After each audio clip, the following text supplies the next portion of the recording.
Hey guys, welcome back to another episode of Bowhunt or Die. This was usually going to be the last episode, but we decided to add one more, so you have to stay tuned. We got one more for next week, but more importantly, there is the best part of this episode. Jay-Z loses the bet to me. If that's the best part of this episode, this It's is the best going to for be me. a It's bad just the best for me. episode. I'm You're right. Todd won the bet because I did not go out and shoot a doe from the ground like I was planning on. But I'll tell everybody why. A multitude of reasons. Number one, December, there was a million family holiday things to do. My wife was mad at me for going hunting. Number two, and the real reason was, I shot 5 deer this year. I didn't need any more meat. The farm that I'm hunting at home doesn't have a lot of deer on it, and I honestly would have felt bad shooting another deer just to win a bet with Todd. So I'm glad to pay Todd his $100, which I'm going to get you in quarters, and then I'm going to hit you with a sack of quarters. Well, I can tell you right now, he is not happy to give me the $100. And of course, I'm happy to give you before we filmed this one, there was one before this, and I promise you, his tune was completely different. We had to do a take two on this. But my tone was no different. It was different. He is disappointed that he's going to give me $100, and I am going to mount that $100 bill. Okay, it'll probably be bigger than the deer you shot this year. So, in any case, guys, we've got some great hunts coming up for you. First, we've got a late season hunt from Dustin DeCroo, who's actually here in Illinois. Over the holidays, he was here for a couple of weeks and went down to Central Illinois, hunted with Clinton and Frank and Tyler. So, we're going to check out some of those great hunts right now.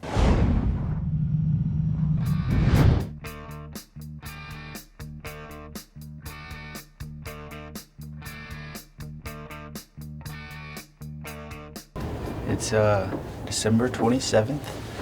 We are in West Central Illinois, and pretty windy night, but we're sitting over a green food plot. We got some radishes, turnips, some other stuff. So this is actually Clinton's wagon blind, and he's been seeing some good bucks here. So hopefully, I think it's about 3:15. We got an hour and a half or so. So hopefully we'll get a big boy out here in the field in front of us, and we can do it Fulton County style. So Rector's running the camera, and we're going to settle in for a fun evening in the blind. Bowhunt or Die.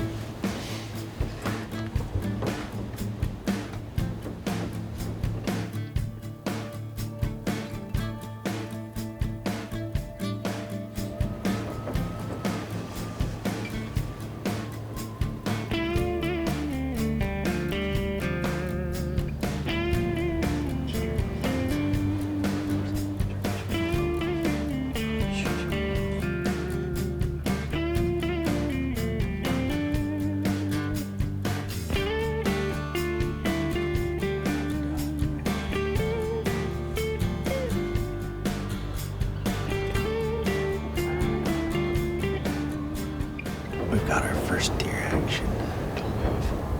They're looking. Well, that one.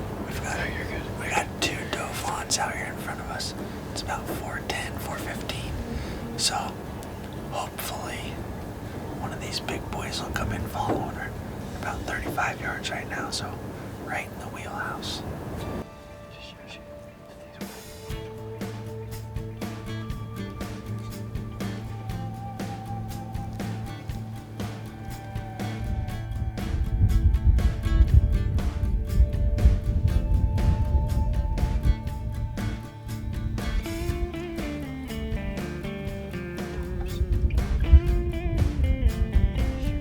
That's our first buck in Illinois, so I think it's a 2-year-old deer.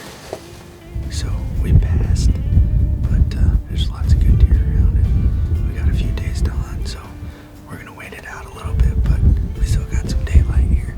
See what happens. Bowhunt or Die.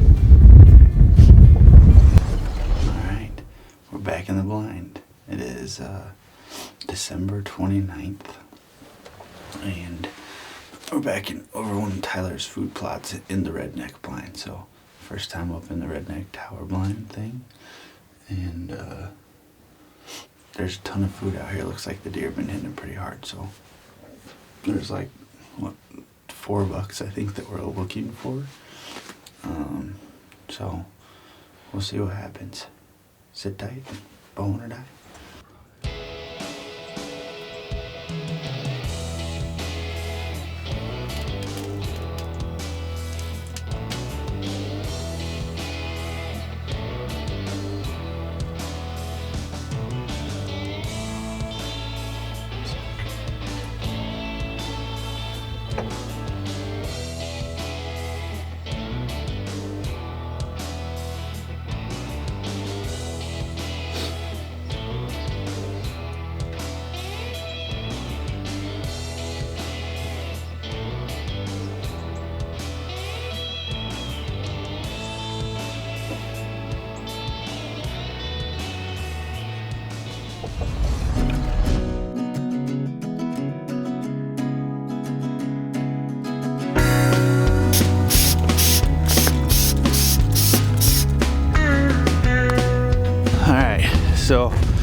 We are headed out. We got about an inch of snow this morning, and most of it's gone.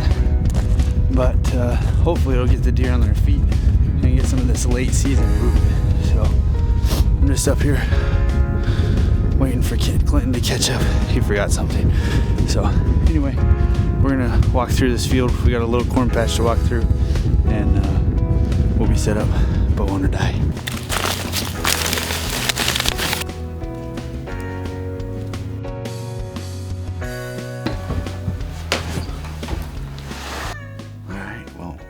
To the blind in west central Illinois. Clinton's been gracious enough to allow me to hunt his farm, so kind of cool. There's several deer out here that he has photos of, good bucks that we're looking for. So we're hunting over some standing beans and corn, and hopefully we got a little bit of snow. Most weather we've had all fall, so hopefully we'll have a big buck come out and join us, and we'll be able to get a crack at it.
It just happened.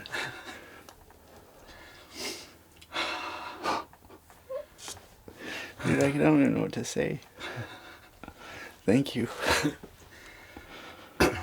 Oh. Holy crap. You drilled him, didn't you? What? You drilled him, didn't you? Yeah. That sucker shoots so fast. Oh. It's like a strung black going over there. This is a disco blind. Oh, that's a deer that Clinton and Frank have named Tilt. He's an older deer freaking awesome deer. The deer we came to hunt. And, sorry, I'm freaking, I don't know if well, I know I'm jazzed up, but I don't know if I'm cold too. Oh, he was like 15 yards for like, what, 10 minutes? At least. And never would present a shot. And then we tried to shoot out the back window, trying to move stuff around. Oh my God. And, you know, one thing that I do want to point out too is you watch web shows and you watch hunting shows and you watch all this stuff. And you think guys have like these, you know, premium farms and thousands of acres. And, you know, these guys, Clinton, Frank, Tyler, all these guys put in so much work. You don't even have any idea until you come down here and see what they actually do to make their deer hunting better. Not, you know, to find the farms that are the best, but to actually make their own deer hunting. And I'm appreciative and respectful of these guys. And, but it's really cool to see all the work and the fruits of their labor pay off. So, but I think that gets lost in the TV deals, how much work actually gets put into this. Oh. Well, it's been about 3 hours, I guess, a little over 3 hours since I shot this deer. We reviewed the footage. Looks like it may be a little bit back, but so we gave him some time. We're gonna go check out the arrow and look for blood. So let's go.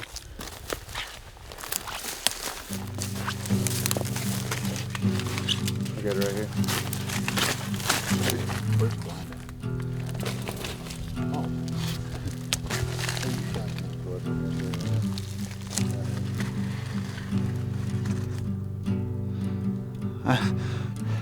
It's always hard to say till you get your hands on them, but you always like to walk up to a bunch of blood before you pick up your arrow. So, oh yeah, I like that. Some bubbles. Good deal. Just a little bit of blood. Look at that one. You don't want it. Yeah.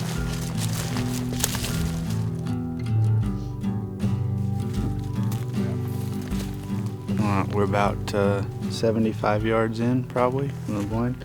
Blood's spotty, but if I hit him back, that hole's probably clogged. So we're just gonna ease up through here, and starting to spit a little bit of snow. So we're gonna push on a little bit, but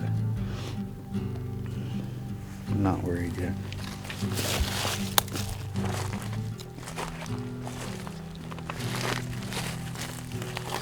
It doesn't stink.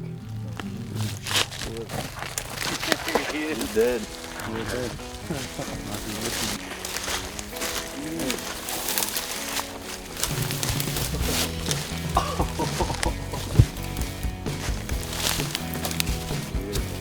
Look at that.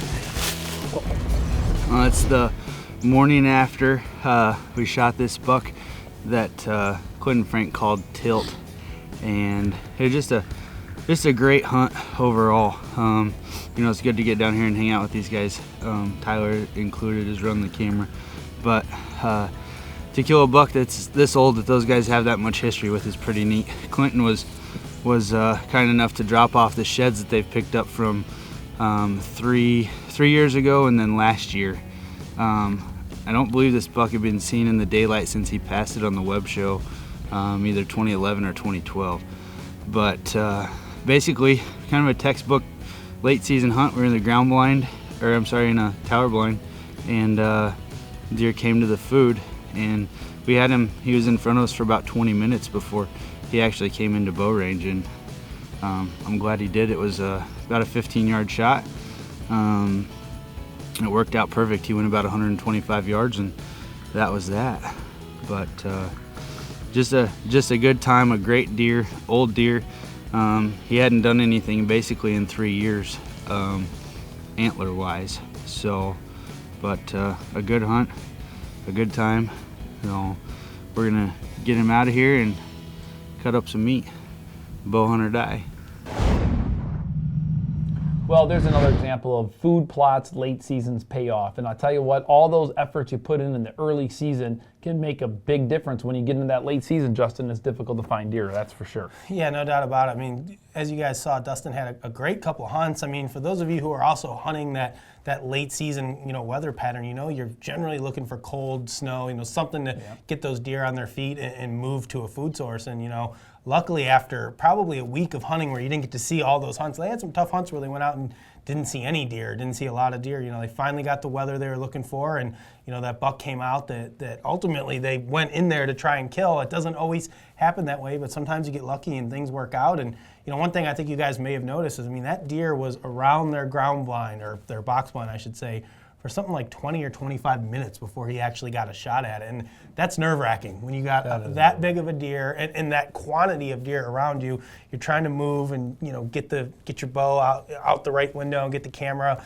out the right window so you can film it. Those guys were a nervous wreck, as you could see, after Dustin shot that deer, but made a great shot on the buck. He was 15 yards away. Total pass through, and the deer didn't run far. I was able to recover him. Well, and for those of you who hunt or pay attention at least to Illinois, I'm sure the weather is different everywhere you hunt, but at least here, November was a decent November. December, we did not ever get that cold weather that you really want. We had rain after rain. I can't tell you how much it rained. Right. I know we were flooded in a couple of the areas that I hunt, and it's a killer when you got all those food plots and you're chomping at the bit to get and hunt them, and they're not hitting them. Yeah, and they were only coming out after dark. All the trail camera data those guys had said, the big bucks are coming to food because they need to eat, but they don't have to eat during the daylight, and they're coming after dark. But as we saw, that buck did make a mistake, come out during the daylight. Dustin put a good shot on him, so congratulations to him. Heck of a season he had. I think he talked about it. He shot a turkey early in the year, then he shot a bear, a couple of whitetails. It was a heck of a year for him, so congratulations. Next up, Todd, we are going to check in with two of our pro staff members that haven't had such a great season and get an update from them. So we've got John Herman and Mike Fitzgerald. So let's check in with them now.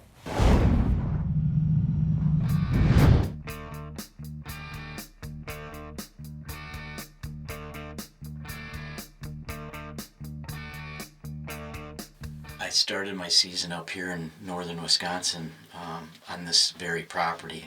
Opening weekend was early this year. It was like September 12th or 13th, something like that. And I came up and I struggled with the deer. I saw some does, I saw a little buck, but normally I see a lot more bucks than that. But I did get some of the best video I've ever gotten of wolves that weekend. I've actually filmed a pack of 4 of them come working their way through the food plot that I was sitting on, and got like 2.5 minutes of really good footage of them. So that was, I'm not a big wolf fan, but that was some pretty cool footage that I got to lay down opening weekend of Wisconsin's archery season. I hunted down Eau Claire area a little bit. Actually was really jacked up to get down to Illinois early this year. So I went down there, I think it was the second week of October, and I was pumped up. I had all of my hit list bucks were alive down there. Just really excited to put some time in hunting down there. So I videotaped my way all the way down to Illinois, and I literally got half an hour from the farm that I hunt and realized that I had forgotten my bow. And my God, was that a sick feeling in my gut when I realized that. But I got to hang out with Carl a little bit more, my landowner friend. I did some stand work, and I pulled some cameras, but to tell you the truth, I may have shot a big buck down there that weekend, because I had pictures of almost all of my shooter bucks on their feet during daylight, that 3-day stretch when I was down there without my bow. And really that kind of set the tone for my early season. It just seemed like I was zigging when I should have been zagging that whole time after forgetting my bow. I tell you what, I did get to see my number one hit list buck, a buck we call Apollo, on the Knox County farm this year. And I had him at like 50 yards one morning tending a doe, and it was, oh man, it was pretty cool. I actually sat that whole day, and it was really nice. I passed up a lot of bucks down in Illinois, a lot of young bucks. It seemed like we were missing kind of that 3-year-old age class.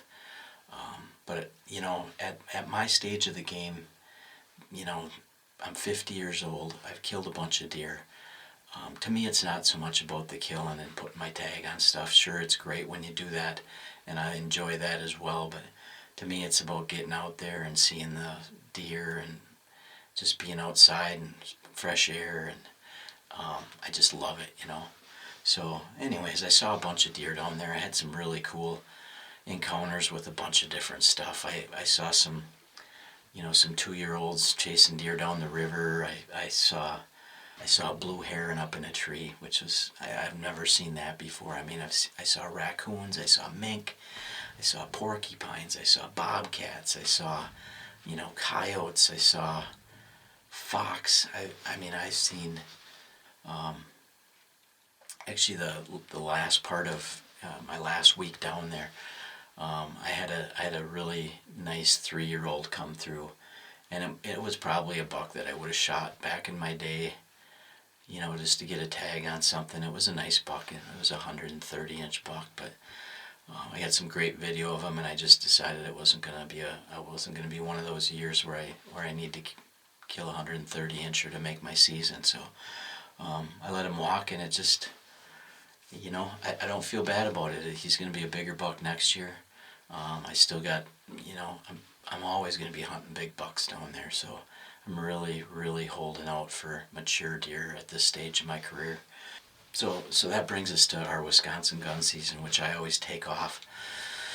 We can actually bow hunt it, but I just kind of relax and kind of catch my breath and spend some family time and that sort of thing. And then realizing that we had some standing bean fields up here in my northern Wisconsin property that I get to hunt,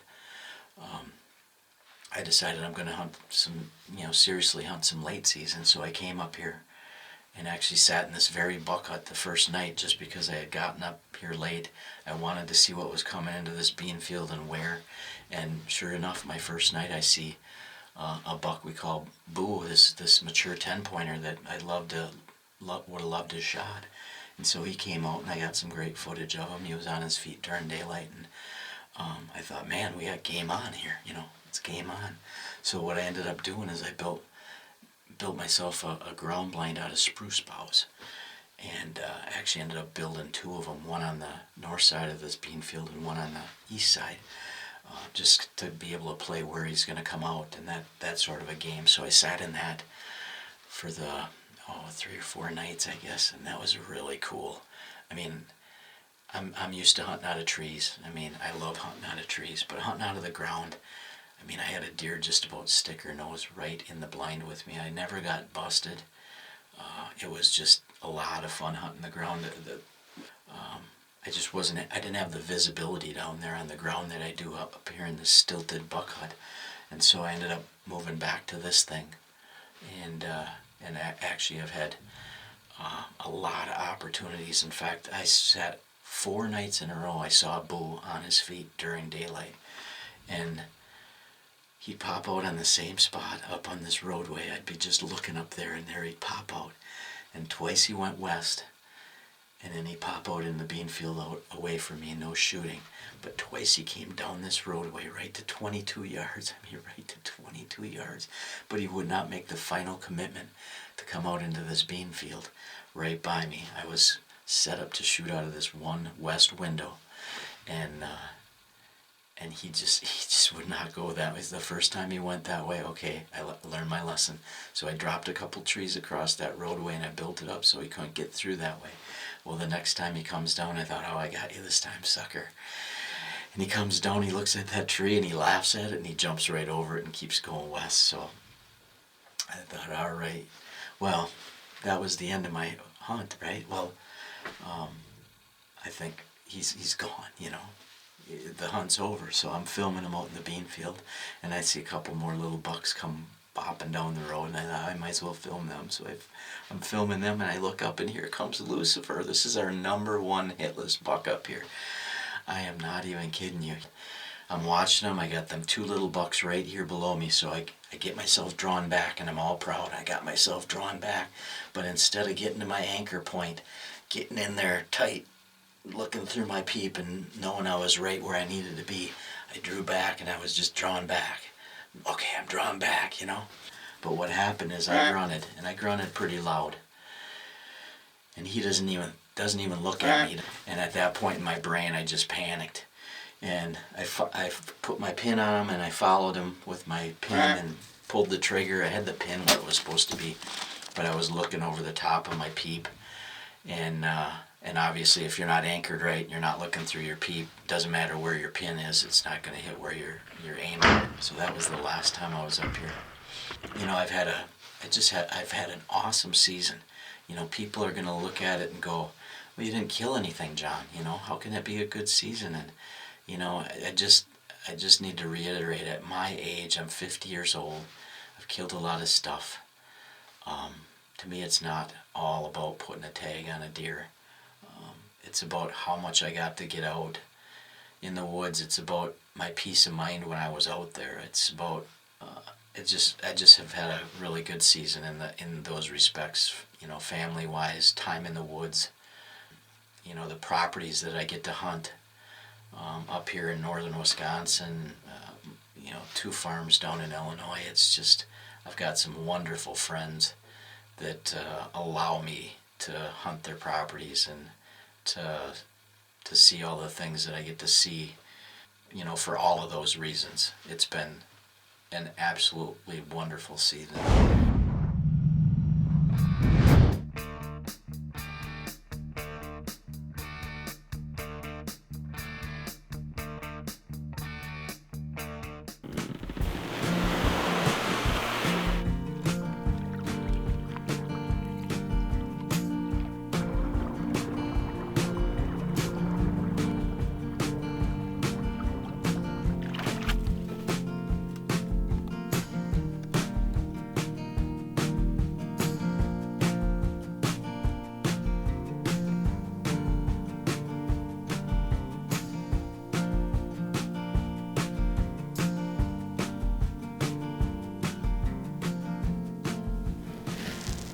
Good morning, everybody.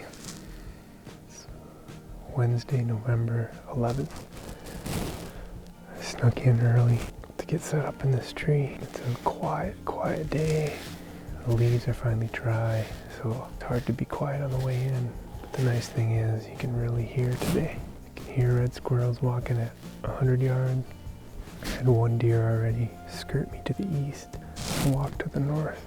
Tried grunting to see if I could bring it in, but wasn't having any of it. It's been a long season so far, but not one without opportunity. I'm actually hunting a lot less than I usually do, but I'm having more success with each hunt, being a lot more mindful of when and where I hunt.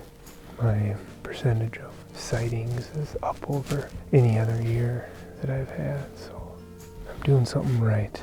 It just hasn't come together yet. Didn't get one shot at a buck because he went through too fast. Had a wardrobe malfunction which botched my shot on a buck. Looking back, I'm happy it was a clean miss.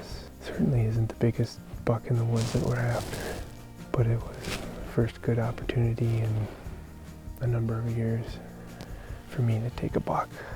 It wears on you, but you gotta keep a positive attitude. Keep telling myself, today I'm 24 hours closer to killing a big buck than I was this time yesterday. Traveling 9 hours and realizing you forgot your bow is definitely a super bad day. I mean, I've definitely gone to the tree stand and have forgotten a release before and forgotten arrows, but I've always been able to walk back and get this done. Yeah, that's one thing. Driving 9 hours is another. If it were me, because I remember when it happened to Johnny, I would have just turned around and went and got my bow and came back. I didn't care how long it took me. He could have came to our office. I mean, he could have used Todd's bow. That's lucky. right. I mean, we were probably tagged out by then anyway. So that's right. What would it have mattered? But, you know, Johnny ultimately had a great season, and like he said, you know, it's not always about, you know, killing animals and killing big animals. I mean, he was able to hunt a lot, had a lot of great experiences, saw a lot of cool things. I mean, ultimately, he did get a shot at a great buck, and he missed. And it's one of those things we talk about a lot that maybe Johnny didn't allude to so much in his interview, but it's just the fact that self-filming adds so much more pressure to what you're doing.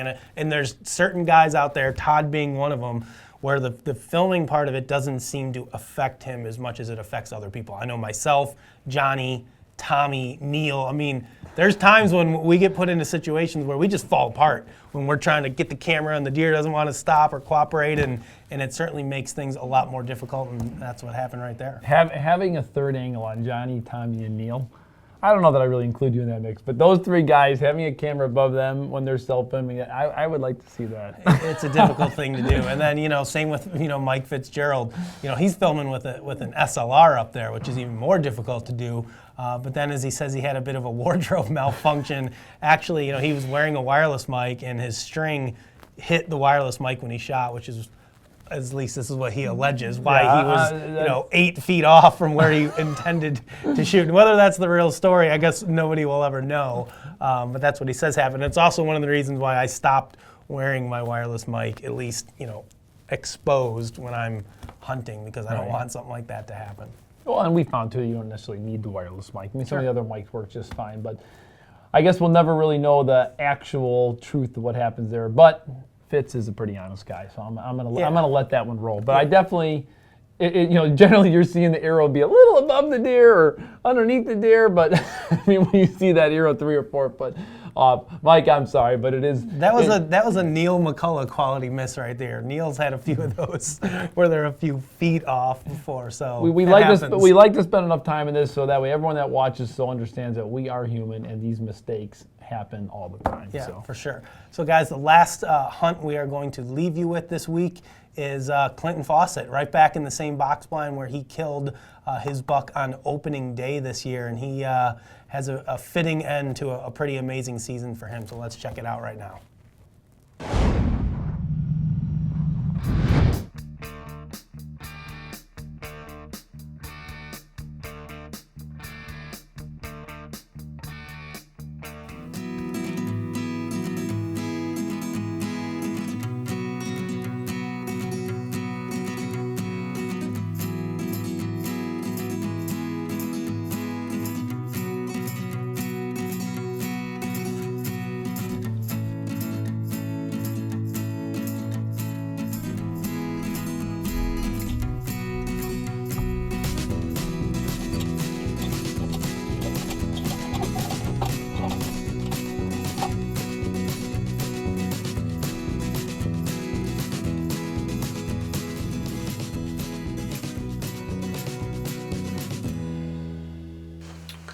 All right, well, hey guys, tonight is Thursday, January the 7th, and our late season hunting continues.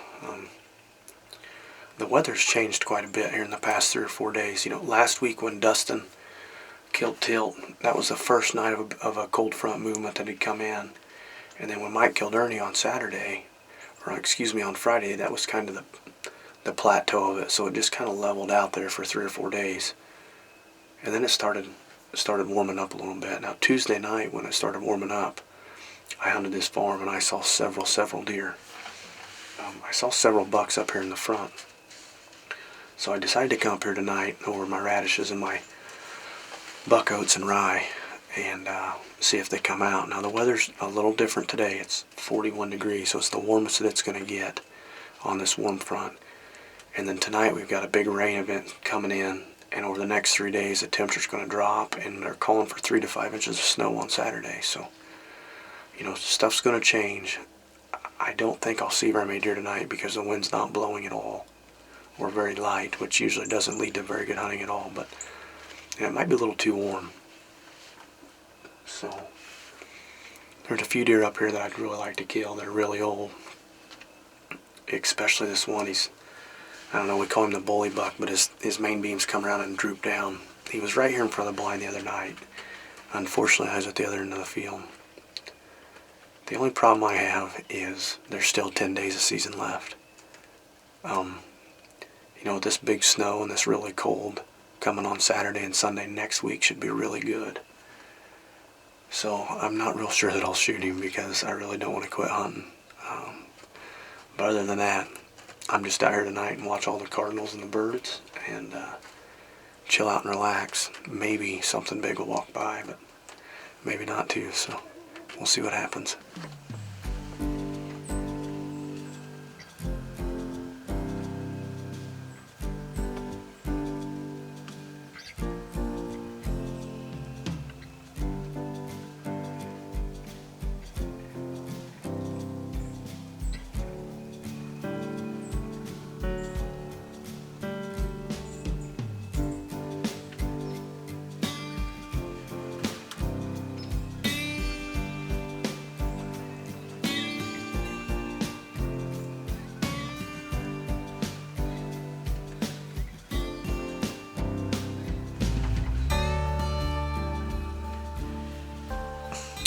right way, guys. It's about 4:15. First deer of the night just come out. Got a button buck, a little 2-year-old and a 1.5-year-old down there at the end. Looks like they're really eating the green tonight. I would assume there'll be several more show up with them moving this early. I really wasn't sure that they would move as calm as it is in the low pressure, but hopefully they prove me wrong and a good one will come out here in a little bit. But anyway, we're off to a good start.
I cannot believe that just happened.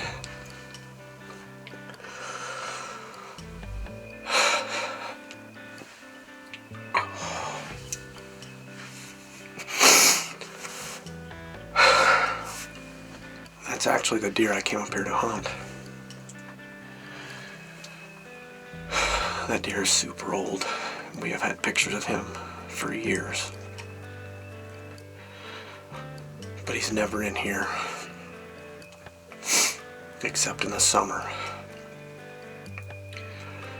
And since we've killed Cal Ripken and Billy the Kid up here, out of this same blind, he has moved in here.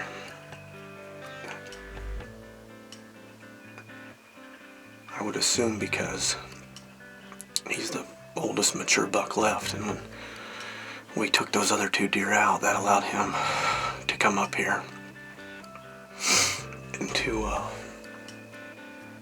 take over the prime spot. But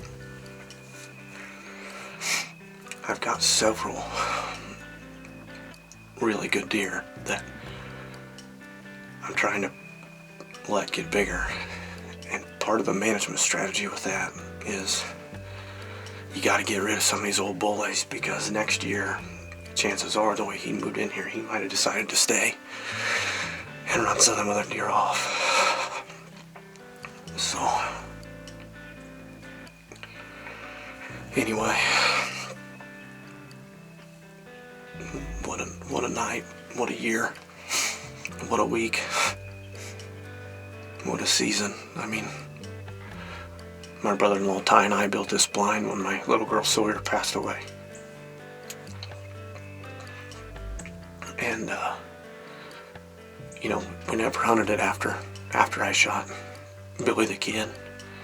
On a fluke, we came up here and hunted. And here come old Cal Ripken, and we got him shot. I hunted it when Dusto was home one night. I come up here while him and Tyler was hunting at my house. Now this is the fourth or fifth time I've sat in it. It's just one of those spots. Everybody has one. You know, it's just prime time. Such a good location. And as you've seen on every deer we've shot, it just pinches them down right here in front. You know, that buck was transitioning off this green food source out into the chisel plowed field just to feed on corn or whatever was out there. Oh, wow. What a year. All right, well, we just got back here. I got Frank and Ethan with me. It's been about probably an hour and a half or 2 hours since I shot him. It looks like a heart shot, got real good penetration, so. The only problem is I didn't see where he ran into the timber because I was trying to get back hold of the camera and he was so close to the woods when I shot. So it might take us a little bit to pick up the trail, but I doubt he's going to be in there real far. There's my arrow right there. That should definitely help out.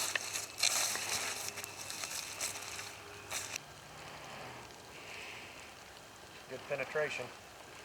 There's our arrow. You can see we got great penetration. Probably got 4 inches sticking out the other side of the deer, but there's a lot of blood already just right up here upon the impact where he went in the woods, and it's clear up high here, all up on these weeds. So I didn't hear him crash when he took off, but I wouldn't think he's in there too far. Come out on what broke the back off, and then the front fell out the front half, I guess. Front side. Yeah, that's all of it.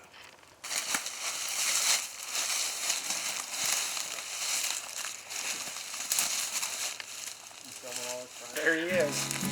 He didn't go very far. Frank already found him, didn't tell any of us. Could see him up here, so. A lot of blood. Go ahead, Ethan. Holy cow, look at the blood. Well, here we are. He didn't make it very far. A lot of blood, you know. Felt great to put a good shot on one to end the year. Shot him right in the heart and come out the other side, and the blood trail was just phenomenal to get to him. But what a year. What a week. I mean, it's been 8 days since Dusto killed his deer. And then Mike shot Ernie. And I killed this bad boy today. We've had pictures of this deer for years, and Frankie's been on me to shoot him, but he's just never here except in the summer. And since we harvested some of the other mature deer, he's moved back in. So, but I couldn't be happier. It's hard for me to explain, you know, how have we hunted that blind 6 times and killed 3 deer? I don't know, but you know, people that say you can't manage small farms or you can't pass deer because your neighbors are going to kill them, you know, you're just blowing smoke. You need to really sit back and look at what you have and try to manage your farms, because you can kill deer when you've got neighbors that hunt. You can kill deer on small chunks of ground. We've done it all year. Late season's such a great time. We plant all the food, and man, it's just my favorite time to hunt. You can really get on them. You know, we got this big cold front coming this weekend. I thought maybe the deer would be on their feet before the rain tonight, and thankfully they were. So Frank's got 1 tag left in his pocket. We've got about 10 days left, and the best weather of the year yet to come. So hopefully we can finish it out, but if not, it's been a season that's hard for me to put words to and explain. So if this is it, we'll catch you this spring. Bowhunt or die. Yeah, I'm starting to think that, you know, Clinton's got a darn puppy mill down there, a buck mill down there. I mean, these bucks just keep coming out of his woodlots. A Bambi mill. He's got a Bambi mill, a nubber mill. Well, remember that nubber mill too, Clinton. Don't ever let Justin get down there. But, I mean, talk about the deer that come into his plots. I mean, what an awesome late season hunt. I mean, I don't know. Every time I watch Clinton, it's just like, what's going to come out of the wood? You just never know. Yeah, and as I said earlier, it was just a fitting end to a pretty amazing season for Clinton. You know, we talked about it after he, shot his buck on opening day out of that exact same ground blind. I mean, with his daughter unfortunately passing away shortly before the season, just emotionally, for him and his family, it's been a very difficult year. And to have, the season that he's had with the 2 bucks that he's harvested, and filming Frank shoot a great deer, filming Dustin shoot a great deer. I mean, it's just a pretty amazing thing. One thing I do want to talk about a little bit that Clinton mentioned was, that's a deer that they would always get pictures of during the summertime, and then he would vanish, right? Which I think has happened to most of us out there. Typically that deer wouldn't show back up till the next summer, but because they had taken, 2 other mature deer off that farm, maybe those deer were pushing that one out. He kind of felt like it was safe to come back in there, and unfortunately for him, he made the wrong decision because Clinton put a perfect heart shot on him. But it was just kind of a neat thing to see that, hey, we've got a bunch of history with this deer, but he's never here late season, and all of a sudden he shows up. Well, thank goodness that the deer can't watch our show, because then they would learn that if their friends are disappearing, don't go back to Yeah, you don't want to go back over there. They think it's safe to go in there now that they're gone, but the opposite is true. So, congratulations to Clinton on another great animal. A heck of a way to end his season. I know we're already looking forward to turkeys and deer for next year.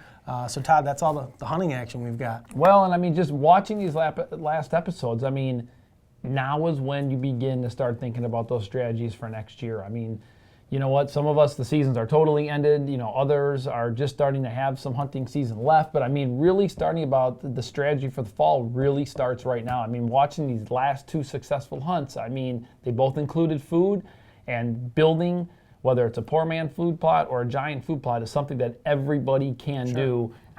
Most people can do, provided that you've got the permission on the property that you're hunting. I mean, suppose you've got state land, it's a little bit different. But you can definitely plan and do that kind of stuff. So yeah, no doubt. And if you guys are thinking about doing an out-of-state hunt, you got to start thinking about licenses, because there's a lot of application deadlines that are going to be coming up, where you want to go, when you want to go. I mean, now is really the time when all that work and planning begins to hopefully help you be successful next fall. So guys, that's all the hunting action for this week. Of course, we want to thank the folks who sent in their trophy photos. We've got another extended edition list, so let's get to it.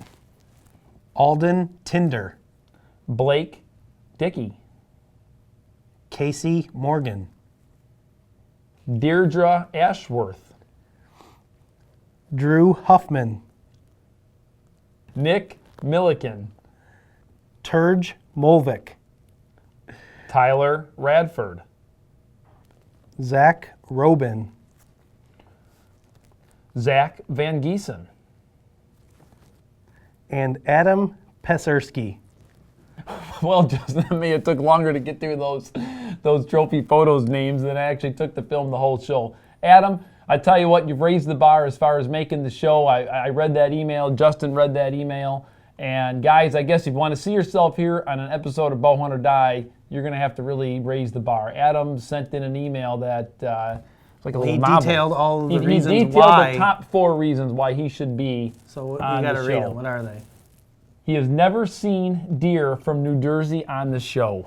I don't think that's I possible. don't think we had that's to have had possible a or trophy true. photo from New Jersey. I agree. I'm but sorry, I'll let it Adam. fly. We can't prove it, but we'll let it fly. It was killed in Hunterdon County. Yeah, okay. So the county he killed it in called starts Hunter. with Hunter. Okay. That's cool. I like it. Hunter, it's cool. It's January 3rd, winter trophy doe. I'm always a fan of trophy does, so We know you are. I like the trophy doe. And last but not least, he got his wife out of bed to help him track his deer. And now he's getting divorced. No, it's not getting divorced. It's not in here. Well, congratulations to Adam as well as everybody else who sent in their photos for this week's show. That's all we've got. Todd's over here playing on his phone. No, I found Justin's next trophy doe here. Let me just find it real quick. This is Justin's next trophy doe. I don't know if anyone has seen this yet on Facebook, but you'll have to zoom in here. This is the next trophy doe The deer that's Justin sleeping is on the couch? Yes. Is that So, real? I don't know if this is real or not. If anyone knows the story behind this Facebook post, go ahead and shoot us an email. We want to know the story. But Justin, this is this is your next trophy doe that you're going to be hunting right there. She looks like she's dead. She may I have don't been know what's dead. going on, but guys, that's all the action we've got for this episode. We did decide to throw in one additional bonus episode next week. We didn't want to end things on episode 29. Just didn't seem fitting. We don't like odd numbers, so we're going to go one more to episode 30. We're going to do a little bit of a recap, some outtakes, some fun conversation stuff. So check back next week. We're going to have another great episode, right? And that is the episode that Justin is going to hand me my gotta mounted $100 bill. I got to go to the bank and get a bunch of pennies. So we'll see No, you guys we're right not. here next week on Bowhunt or Die.